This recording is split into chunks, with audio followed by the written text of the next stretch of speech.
What are your strengths and weaknesses? Sir ये सबसे चूतिया सवाल है सर। सबसे पहले तो स्ट्रेंथ है ही नहीं। In English, please. I'm telling you. Why will I tell you my weaknesses? मैं आपको अपने स्ट्रेंथ वीकनेस के नाम पे बताऊंगा। जैसे English. I'm a perfectionist. मैं वर्कोहॉलिक हूँ। मैं इनोसेंट। English. अच्छा बैंक क्या लौड़े? क्या इंग्लिश इंग्लिश इंग्लिश लगा रखा है बे?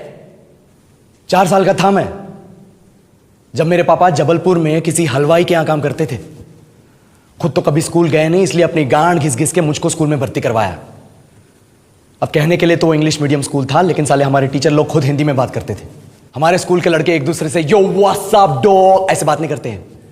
क्या भौंक रहा है तेरा लंडा आजकल है? ऐसे गले मिलते हैं। किसी तरह रट्टा मार मार के 10th तक पहुंचे तो पता चला कि जिंदगी में सफल होने के लिए एक ही तरीका है, और वो है इंजीनियरिंग। सब यही कहते थे, माँ बाप, टीचर लोग, गली का वॉचमैन भी हमसे पूछता था, और भैया कैसी चल रही है आपकी तैयारी? भाग बेंचो, तुमको क्या करना है?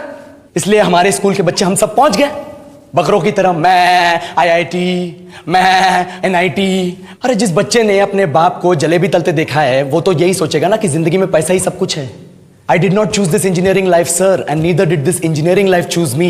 It was shoved down my throat by my teachers while my hands were tied to my back by my friends and my parents watched in silence. और इंग्लिश सुनेगा तू मादरचोद तो सुन। 10th के बाद 2 साल लग गए इस कॉलेज में घुसने के लिए, कोचिंग में निकाल दिए। ना कुछ खेले ना कुछ सीखे, और 2 साल बाद जब यहां पहुंचे तो पता चला कि बड़े शहरों के कॉन्वेंट स्कूल के पढ़े बच्चे जब अंग्रेजी में बात करते हैं तो मरे हुए फूल भी खिल उठते हैं। आहा, हवा में ऑक्सीजन की मात्रा बढ़ जाती है इनकी अंग्रेजी सुन के। और पूरे कॉलेज की लड़कियां इन इंग्लिश स्पीकिंग लड़कों को अपना जीवन साथी .com मान चुकी है। तुझे क्या लगता है? मुझे कभी लगा नहीं कि मैं अपनी अंग्रेजी पे काम करूं, अपनी पर्सनालिटी पे काम करूं। बहुत लगा। ये चूतिया इंडस वैली सिविलाइजेशन का जो एजुकेशन सिस्टम बिठा के रखे हो, जिसमें हर साल में 10 सब्जेक्ट, हर सब्जेक्ट में theory, practical, viva, lab work, external, internal, majors, minors, assignment, project, thesis, गांड मार के रख ली हमारी। महीनों तक नहाना भूल जाते हम लोग, और फिर हमारा परसेप्शन बना देते हो कि हम ऐसे ही रहना चाहते हैं। अब इस साल में एक बार कल्चरल फेस्टिवल आता है, एक बार, उसके लिए भी प्रोफेसर से भीख मांगनी पड़ती है। अरे बिना इंग्लिश बोले, बिना लड़कियों से बात किए कौन गांडू रहना चाहता है वैसे?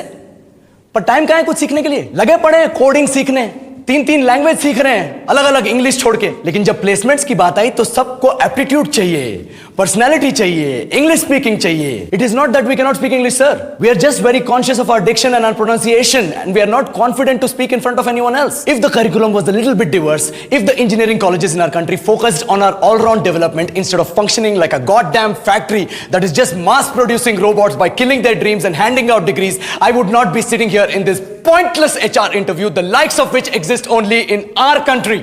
ये लो सर, बोल दिया मैंने 4 और लाइन अंग्रेजी में। अब बताइए, क्या मैं आपके मल्टीनेशनल कंपनी के लायक हूं? Do I have the potential to be a slave of your esteemed organization?